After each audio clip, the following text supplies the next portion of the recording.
j'ai enregistré la chose. Donc, par rapport au calendrier, ce que j'essayais de dire, là, plusieurs qui sont rentrés en cours de route, cours du 14 mai, l'épreuve est prête. Donc, si vous vous sentez à l'aise puis vous voulez terminer avec l'évaluation le vendredi 14, vous pouvez la faire, l'épreuve. Sinon, donc à votre choix, vous pouvez la faire le 14 ou le 20. Donc, voilà. Compte tenu que s'il y a grève, beaucoup de vos épreuves certificatives vont être remis. Donc, ça peut alléger votre semaine d'évaluation en faisant votre épreuve là. Donc, petite suggestion, si vous voulez faire ça de cette manière. Donc, ça va être à votre choix.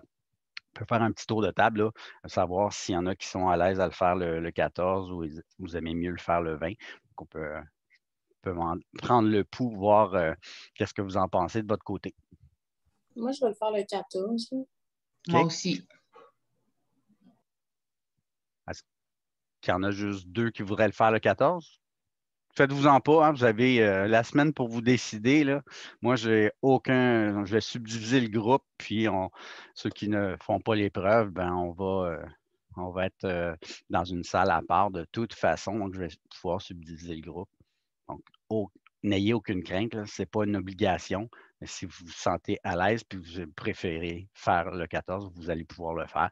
Sinon, comme prévu aussi, le 20, c'est un vendredi. Donc, vous pourrez faire l'épreuve là. Je vais proposer au groupe du mardi de pouvoir se joindre parce qu'il y en avait qui disaient, ben là, on va perdre un cours en plus pour les questions, quoi que ce soit.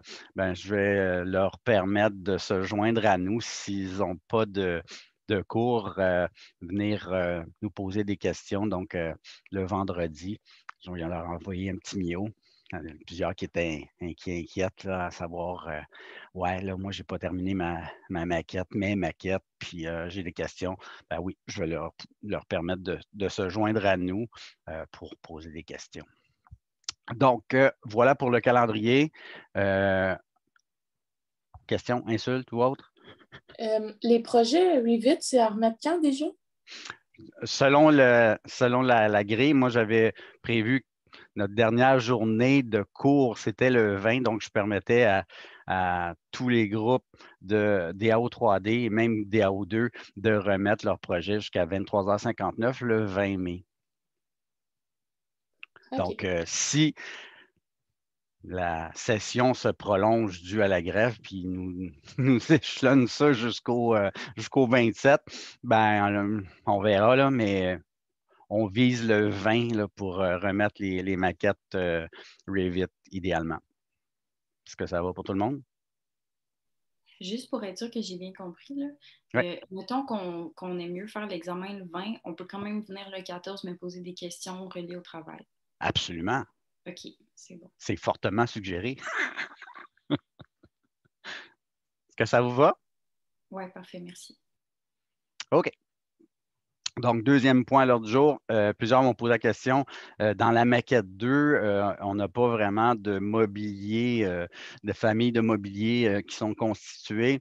Ben, en fait, vous vous rappelez au cours 8, je vous ai donné un petit document Word dans lequel vous avez la liste, une liste, hein, il y en a plein d'autres sites, là, mais on peut aller chercher des familles de mobilier, d'éléments, des composantes qu'on peut insérer dans nos maquettes. Okay? Donc, la plupart de ces sites-là, vous devez vous inscrire, donc vous mettez votre adresse courriel du Cégep, puis vous pouvez télécharger les différents composantes. Donc, si je fais contrôle, puis je viens sur le site, ça m'amène à la page j'ai fait BIMobject, là, par exemple. Vous allez avoir des catégories. Donc, si vous cherchez des portes, etc., vous allez les chercher là. Si vous allez dans mobilier, bien, vous allez avoir une multitude de familles de mobilier que vous pouvez télécharger, accessoires, etc. Vous allez remarquer, ce site-là n'est pas exclusif à Revit. Il est donc pour plein de plateformes. Donc, vous avez des fichiers CAD, vous avez des fichiers SketchUp, vous avez des fichiers Revit, évidemment, donc pour un RFA. Vous le téléchargez. Une fois qu'il est téléchargé, vous pouvez venir insérer. Je vais aller dans Insérer. Charger la famille. Puis je viens tout simplement télécharger la famille dans ma maquette. Une fois qu'elle est téléchargée dans ma maquette, elle fait partie des familles, elle fait partie de mon arborescence. Donc, si je viens chercher, placer une composante, la dernière composante qui a été téléchargée, c'est celle-là. Sinon, je vais les voir là, dans ma liste. Okay. Plusieurs des composantes qu'on insère, plusieurs qui m'ont dit « Ouais, j'insère, moi, ça me fait un beau carré dans mon... » au lieu d'avoir mon fauteuil ou ma chaise. C'est qu'en fait, ces familles-là, dépendamment du niveau de détail qu'on affiche notre projet, pour alléger les maquettes, des fois, on va avoir 300 000 blocs qui vont être insérés ou composantes. Ça va alourdir notre dessin. Donc, quand on se place en vue de détail faible, c'est ce qu'on a affiché. Si on se met en détail moyen, on va voir la chaise apparaître. Donc, c'est juste une façon de visualiser l'objet qui va faire en sorte que quand je travaille, je veux que ça soit le plus rapide possible. Si mon ordi est moindrement, s'il est lent un petit peu, plus je vais avoir de composantes dans ma maquette, plus ça va être long à régénérer. Donc, je peux en tout temps afficher en faible. Puis de cette façon-là, c'est rapide à traiter. Puis quand je suis prêt à produire un PDF ou produire une image, peu importe, là, je peux placer mon niveau de moyen, élevé, etc. Et même, on s'aperçoit que les composantes que vous avez déjà insérées dans le projet 1 comportaient des accessoires et dépendamment du niveau de détail, on voit que les éléments ne sont pas affichés. Donc, c'est un paramètre de visibilité qui fait en sorte que notre composante est visible ou non selon le niveau de détail qu'on affiche. Okay? C'est fort simple, en fait. Si je clique sur la famille, on va voir que c'est une belle grosse boîte. Cette boîte-là vient masquer, si on veut, la composante comme telle. Je vais faire un petit test, je vais vous montrer, j'enlève la boîte, ma chaise est à l'intérieur, c'est comme si elle était enveloppée. Et finalement, c'est que les objets dans Revit peuvent être visibles ou non selon le niveau de détail. Donc, si je veux corriger le tir, je peux le faire. J'ai enlevé la boîte, puis je dis, OK, ces objets-là, je veux les voir J'en ai pas beaucoup dans mon projet, j'en ai 3-4. Aussi bien les voir en niveau faible aussi, je peux le faire sans problème. Je viens charger dans mon projet. Je vais aller dans démonstration, puisque j'ai 2 projets d'ouvert. Je remplace la version existante.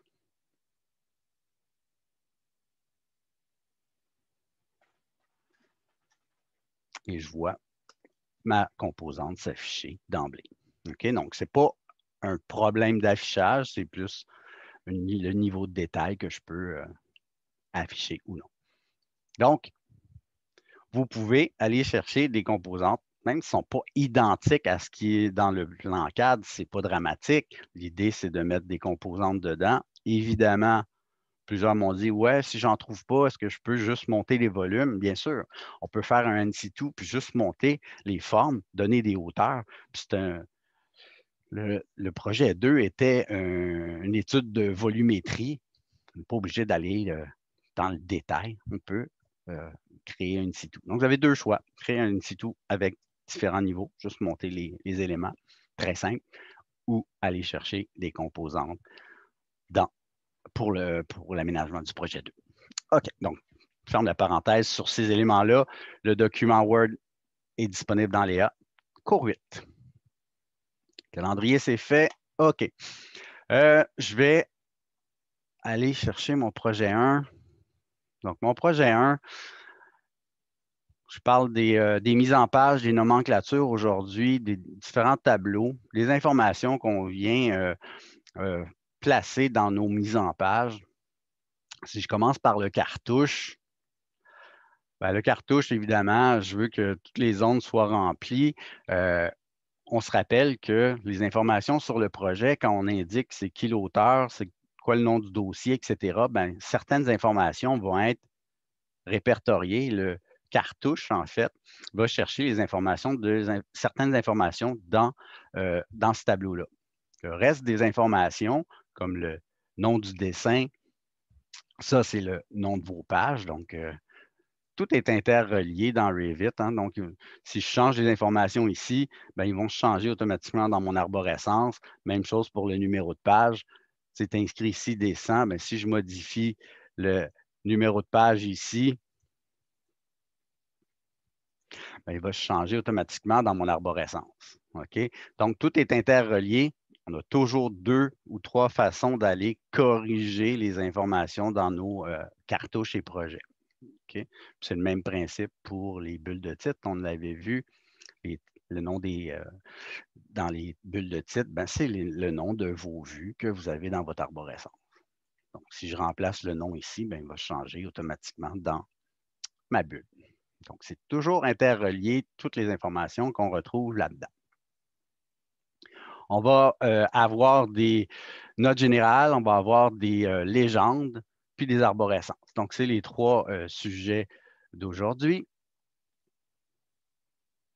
On a vu en PEDEX qu'on peut ajouter des révisions, des émissions de plans, etc. Mais c'est le même principe dans Revit. Donc, comment on fait pour ajouter des révisions? Bien, en fait, on va aller dans l'onglet Vue. On a un petit onglet qui nous permet d'ajouter des révisions. Donc, je clique là-dessus. Je peux créer le nombre de révisions que je veux et je peux, bon, je vais juste désactiver diffuser là, pour pouvoir le modifier. Donc, on a des révisions, on peut les numéroter, on peut mettre des lettres. Nous, on a utilisé la numérotation. On indique la date, le descriptif, remis, diffusé. Donc, on peut ajouter ces informations-là dedans. Une fois que je clique diffuser, bien, cette information-là est comme verrouillée. Elle est applicable, disponible dans mes cartouches. Quand je viens sur ma mise en page, donc je suis sur la feuille comme telle, je n'ai rien sélectionné. Dans mon tableau des propriétés, j'ai la feuille proprement dit. Puis si je descends, je vais avoir révision sur la feuille ici. Quand je clique là-dessus, c'est à moi de choisir quelle révision je veux afficher. Donc, s'il y a une feuille, je ne veux pas la mettre dans cette phase-là, mais je viens tout simplement cocher ou enlever le crochet pour l'activer dans mon cartouche. Donc, si vous avez plusieurs révisions, bien, vous pouvez faire le choix, dépendamment de la feuille, quelle révision afficher pour vos différentes feuilles. Donc, c'est la façon qu'on fonctionne avec cette information-là.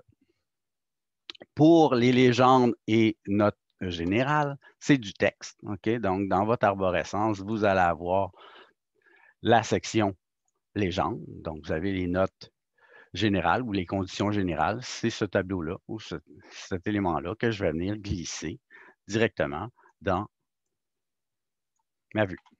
Okay? Donc, cette note générale-là, je peux la glisser directement sur ma mise en page. Même chose pour les légendes. Donc, si j'ai besoin des légendes de démolition, etc., ben, je peux prendre la légende et venir la glisser. Donc, c'est vraiment que du texte. Si j'ai des modifications à apporter, en l'occurrence, je vois que dans notre générale de démolition, c'est marqué « À vous de compléter ». Vous double-cliquez dessus, puis vous venez tout simplement, vous pouvez corriger, compléter. C'est du texte. Donc, on peut en tout temps entrer à l'intérieur pour apporter des correctifs, ajouter des notes s'il y a lieu. Okay? Donc, c'est vraiment du texte qu'on vient insérer. Un petit peu différent au niveau des nomenclatures. Bien, les nomenclatures sont en lien avec les informations que je veux attribuer à mes tableaux. Donc, dans le cas présent, la première nomenclature que j'aimerais créer, c'est une liste de feuilles. Donc, je vais avoir le numéro des feuilles, le nom de la page, si j'ai une révision, l'émission. Donc, je peux ajouter toutes les colonnes que je veux dans mes nomenclatures. La façon de les composer, donc, vous allez voir là, dans votre arborescence, vous en avez déjà qui sont constitués dans votre gabarit. S'ils ne font pas notre bonheur, bien, on peut en créer de nouvelles. Donc, je vous montre la procédure. Donc, toujours dans l'onglet Vue, je peux venir chercher Nomenclature et je choisis le type de nomenclature que je veux faire. Nomenclature de quantité, ça va être pour faire du mobilier, faire des pièces aussi, donc liste de pièces. Puis, on a aussi liste de feuilles. Donc, dans le cas présent, la liste de feuilles, c'est ce que je veux avoir comme tableau. Et là, vous avez tous les champs ou toutes les colonnes que vous pouvez ajouter. Donc, à nous de choisir ce qu'on veut mettre là-dedans. Donc, exactement, je vais avoir le numéro de la feuille, par exemple. Je vais avoir le nom de la feuille. Je peux mettre dessiné par. Je peux mettre la révision actuelle. Je peux mettre la date de la révision actuelle. Donc, je peux vraiment là, ajouter toutes les colonnes que j'ai de besoin dans mon tableau. À moi de choisir l'ordre dans lequel je veux placer mes différentes colonnes. Donc, en fonction de ce qu'on a ici, ben, je vais placer le dessiné par ou l'auteur complètement à la fin. Donc, je peux descendre mon élément vers le bas. Révision actuelle. Le numéro de la révision. Vous avez...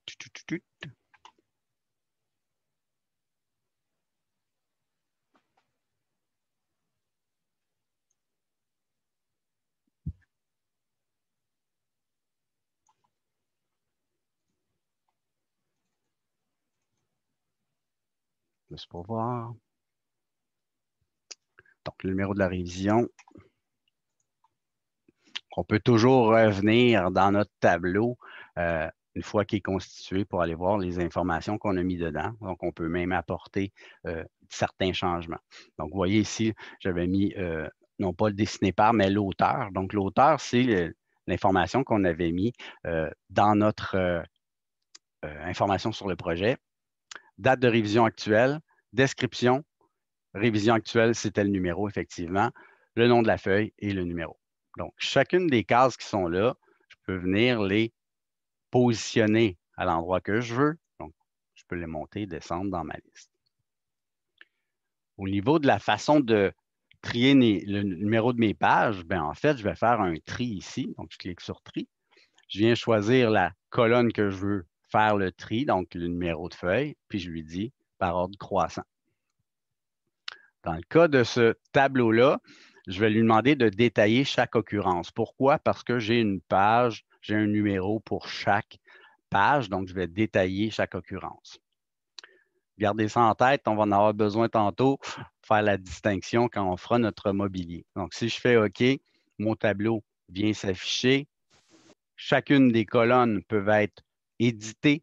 Donc, le titre, si jamais le titre qui est inscrit là, c'est marqué numéro de la feuille, vous pouvez en tout temps changer et juste faire des abréviations pour que les colonnes ne soient pas trop larges, que ça ne prenne pas trop de place. Même chose pour le titre, vous pouvez changer le titre du tableau comme tel.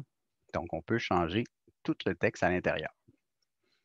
Si je le ferme, il fait automatiquement partie de mon arborescence et je peux prendre mon tableau et venir le glisser sur ma page.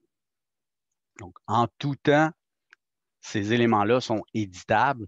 Vous apercevez que vous êtes trompé dans le nom d'une colonne. Double-cliquez dessus, vous entrez à nouveau, puis vous pouvez aller changer les colonnes. Donc, c'est éditable en tout temps. Puis, si jamais vous apercevez que vos colonnes sont trop larges, ça peut arriver, vous cliquez dessus, puis vous pouvez ajuster la largeur de vos colonnes en fonction de vos besoins. Donc, on peut réduire les colonnes pour que notre tableau ne soit pas excessivement large. Je peux même le mettre le titre sur 2 lignes si je veux. Et là, je m'aperçois que mon tableau, je peux l'ajuster en fonction de mes besoins. Pour la liste des pièces, vous avez une liste des pièces existantes. Vous avez une liste de pièces pour les nouvelles pièces, évidemment. Donc, quand on crée une nomenclature de quantité, bien, il faut choisir la phase dans laquelle on fait notre liste de pages. Donc, je vais faire l'exemple. Je vais supprimer ma liste de pièces existantes, tiens, par exemple, celle-ci, je vais la supprimer. Et je vais en créer une nouvelle. Donc, nomenclature de quantité. Premier truc qu'on va choisir, évidemment, la catégorie. Donc, moi, je vais avoir les pièces. Je veux que ce soit dans la phase existante. Donc, je choisis. Je peux même ici changer le titre tout de suite.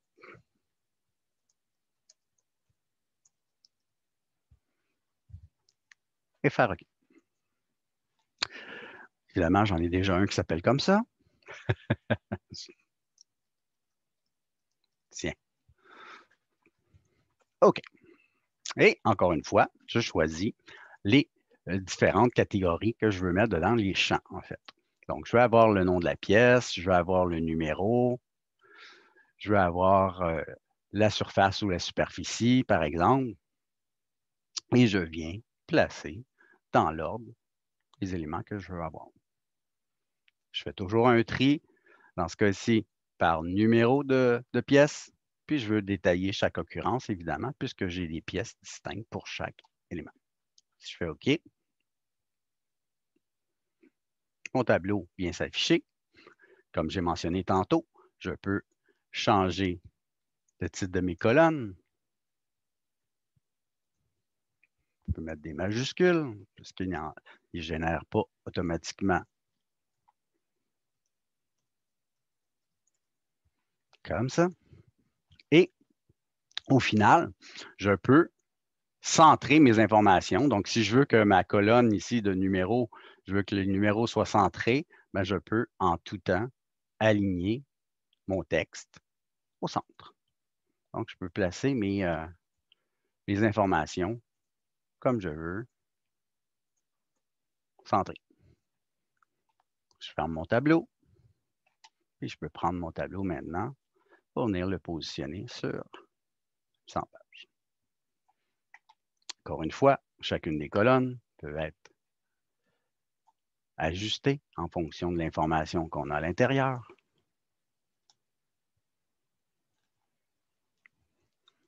Donc, très efficace, très simple d'utilisation. Je peux faire le nombre de nomenclatures que j'ai besoin en fonction des différents besoins.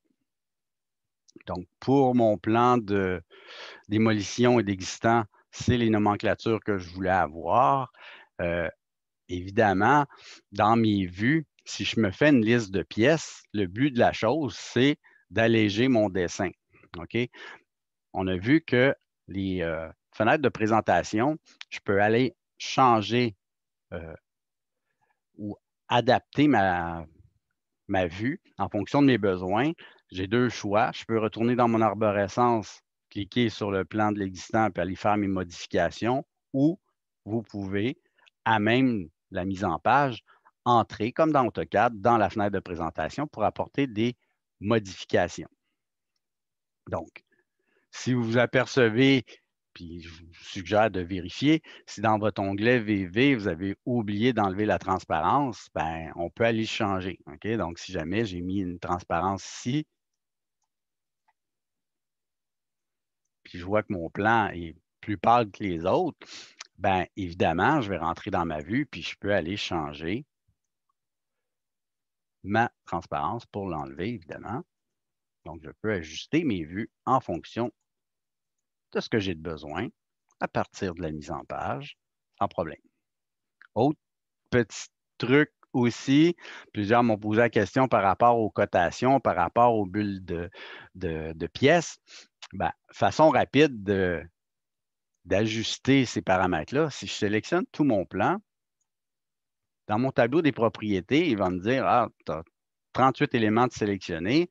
Ben, je peux lui dire, OK, moi, au niveau des étiquettes de pièces, aller lui dire, ben, les étiquettes de pièces, je veux avoir seulement que le numéro. Donc, si vous avez les superficies d'affichés et vous ne voulez pas les avoir, ben, méthode rapide, on sélectionne tout le plan.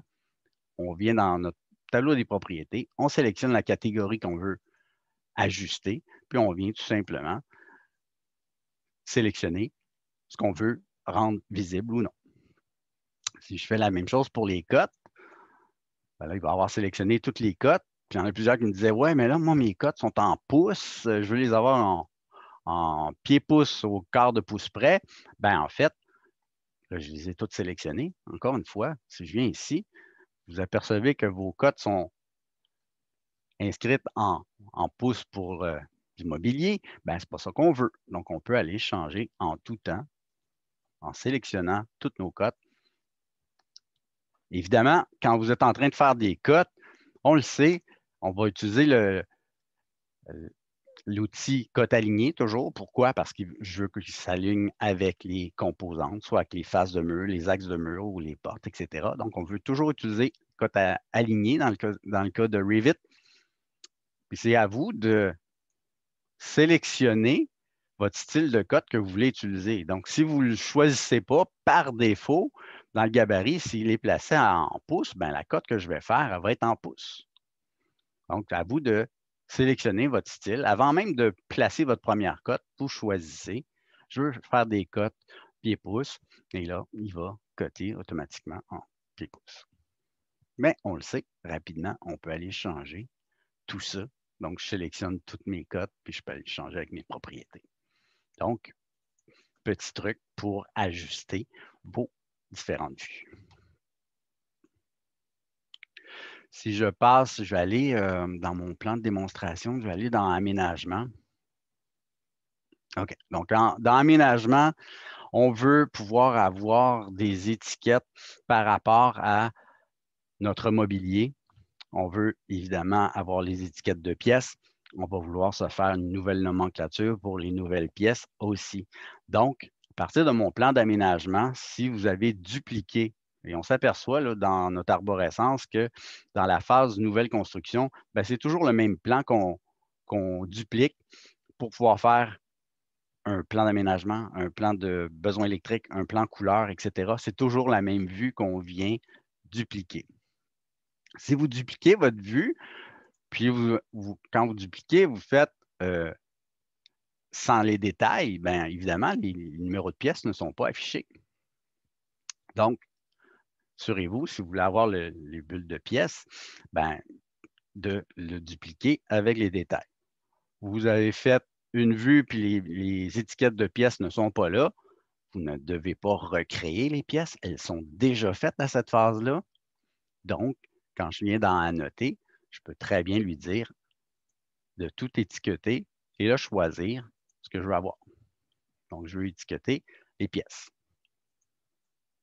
Donc, ça vient automatiquement remettre mes étiquettes de pièces dans ma vue.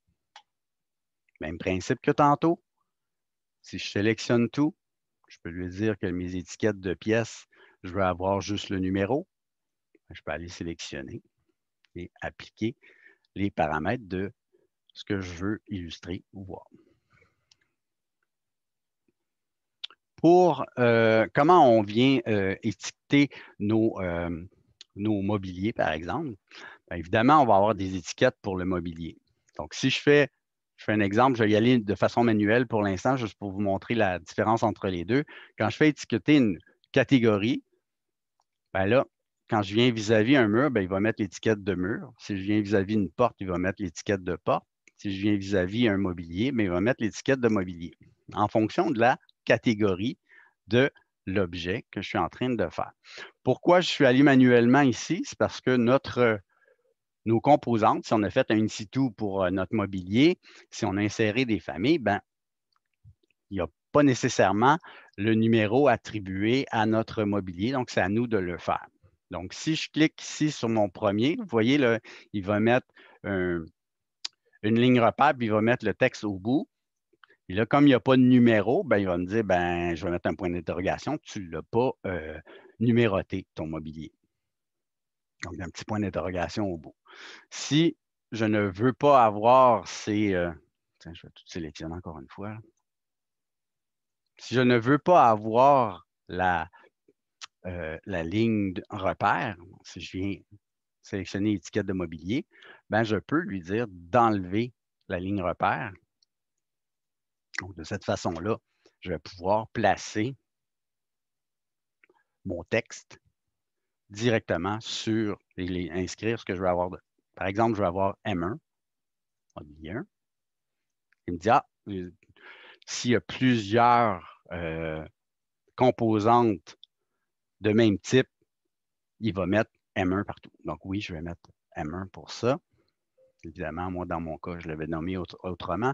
Ce n'est pas dramatique. Je vais pouvoir le corriger. OK, donc je viens placer mon M1 sur mon mobilier. J'ai enlevé la ligne repère, donc je peux placer le texte où je veux l'avoir. Chaque composante, si vous téléchargez des familles qui proviennent de sites, des distributeurs, etc., fabricants, ben, ils vont avoir un descriptif automatiquement avec. Un in situ, évidemment, c'est vous qui l'avez créé, vous avez choisi la catégorie mobilier. Ben, quand je sélectionne mon in situ, puis je regarde ses propriétés, quand je fais modifier type, regardez bien où il a inscrit mon M1. Le M1, c'est une marque de type. Donc, si je change ici pour M2, M3, ben, il va le corriger directement sur mon plan. Dans le descriptif, moi, je suis venu inscrire, bon, la description, c'est mon poste de réception. J'ai écrit fabricant, j'ai marqué ébéniste, puis le modèle, j'ai marqué sur mesure. OK? Donc, de cette façon-là, ces informations-là que je viens d'inscrire ben, vont être répertoriées dans ma nomenclature quand je vais choisir mon tableau. Donc, ça sera à moi de définir les colonnes que je veux avoir dans ma nomenclature.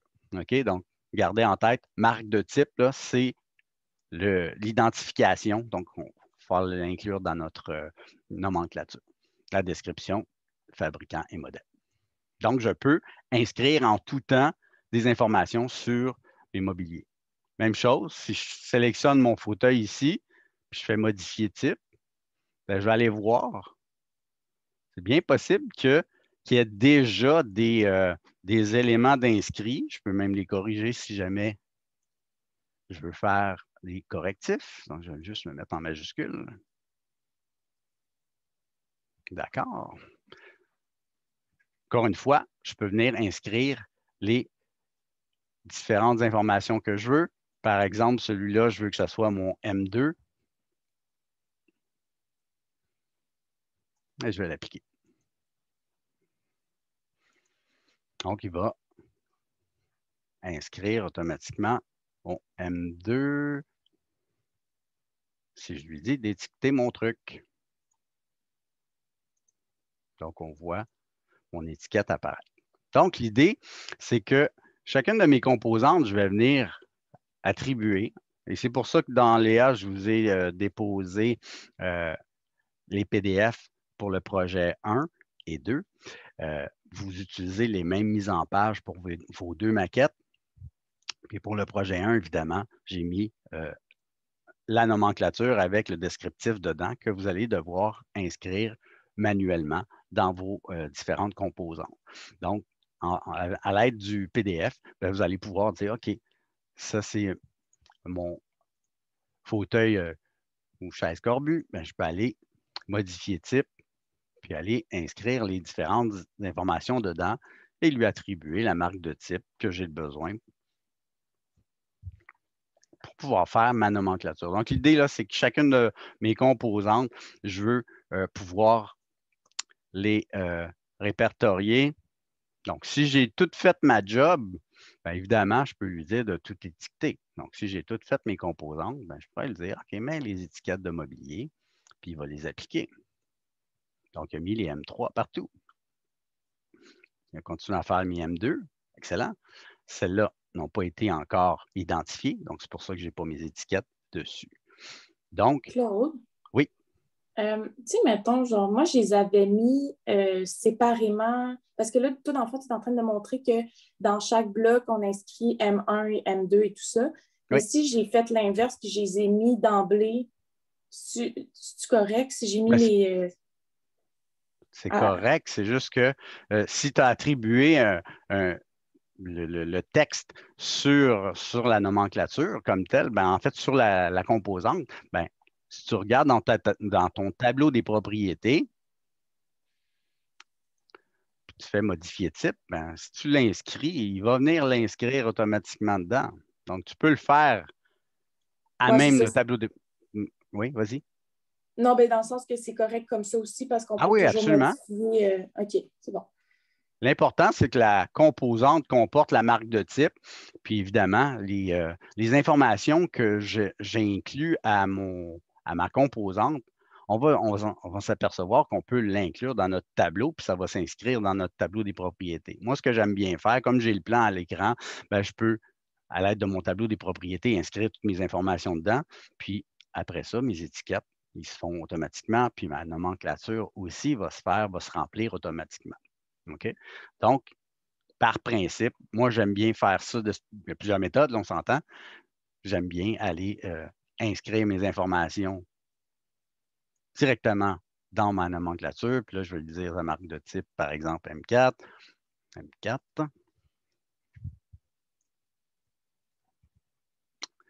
De cette façon-là, quand je vais créer ma nomenclature, les informations vont apparaître automatiquement dedans. Puis je fais annoter. Vous pouvez le faire. Il ne rajoute pas d'autres étiquettes en passant si je viens lui demander d'étiqueter mes éléments. Donc, on voit, ils sont là. On peut les déplacer. Donc, de façon manuelle, je peux étiqueter un élément précis dans mon objet, dans ma maquette, ou si je fais tout étiqueter, ben, vous voyez, il a mis les étiquettes partout. Suite à ça, une fois que j'ai fait tout mon descriptif, plan d'aménagement, voilà. Je vais prendre celui-là. Les étiquettes devraient être là. Oui. Je vais faire ma nomenclature. OK? Donc, suite à ça, une fois que j'ai toutes mis mes informations dans mes composantes, bien, quand je viens faire ma nomenclature, encore une fois, nomenclature de quantité, c'est dans la phase nouvelle construction. Là, je veux avoir la catégorie mobilier. Encore une fois, vous pouvez changer le titre. Là. Je ne ferai pas toutes les mêmes choses. Donc, vous pouvez ajouter les différentes colonnes que vous avez besoin. Modèle. N'oubliez pas de mettre la marque de type. Et la description. Donc, je peux ajouter le nombre de colonnes. Je pourrais même rajouter combien j'en ai. Je vais mettre le nombre. Description, nombre, modèle, fabricant, marque de type, et je les place dans l'ordre que je veux les avoir. Toujours en faisant un tri, dans ce cas-ci, à l'aide du marque de type qui est mes M1, M2, M3.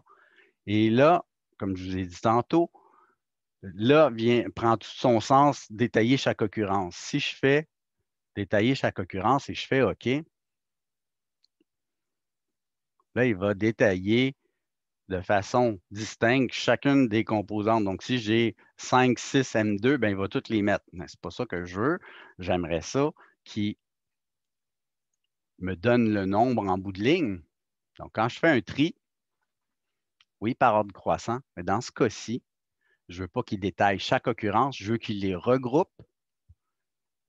De cette façon-là, il va mettre toutes les M1 ensemble, puis il va me dire, ou M2, il va me dire le nombre en bout de ligne ici. Même principe, dans chacune des nomenclatures, je peux centrer, changer les titres en fonction de ce que j'ai besoin. Donc, si vous avez rempli d'emblée les informations dans vos différentes composantes, bien, automatiquement, votre tableau va se remplir.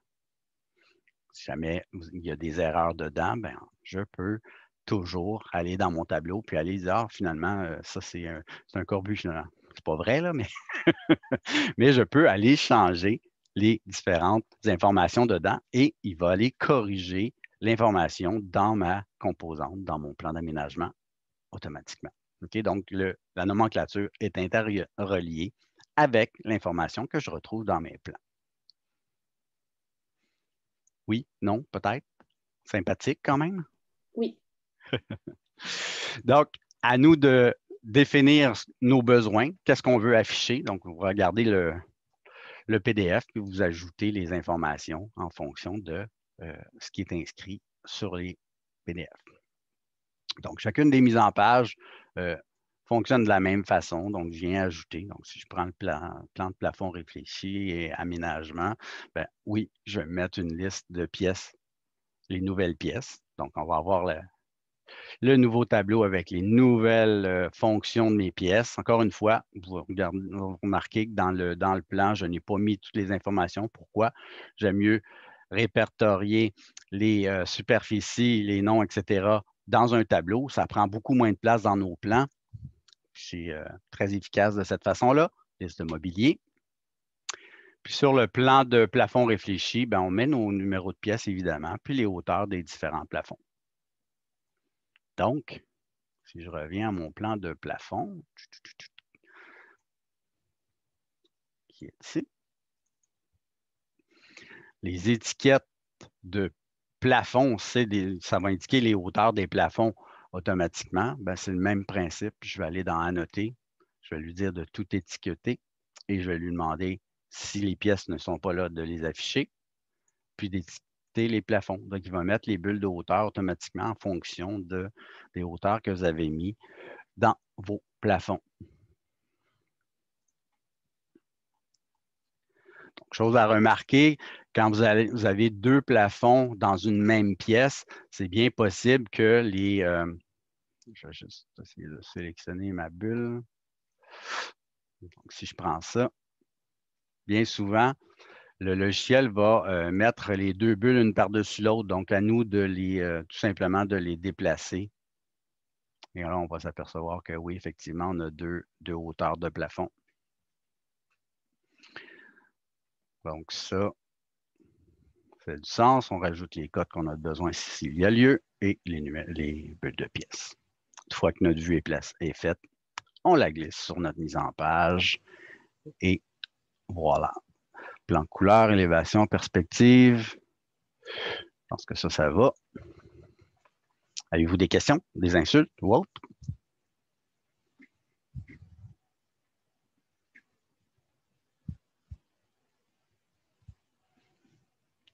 Ben, les perspectives, me semble que, je ne sais pas, est-ce qu'ils ont été ajoutés dans le document PDF? Oui, hein?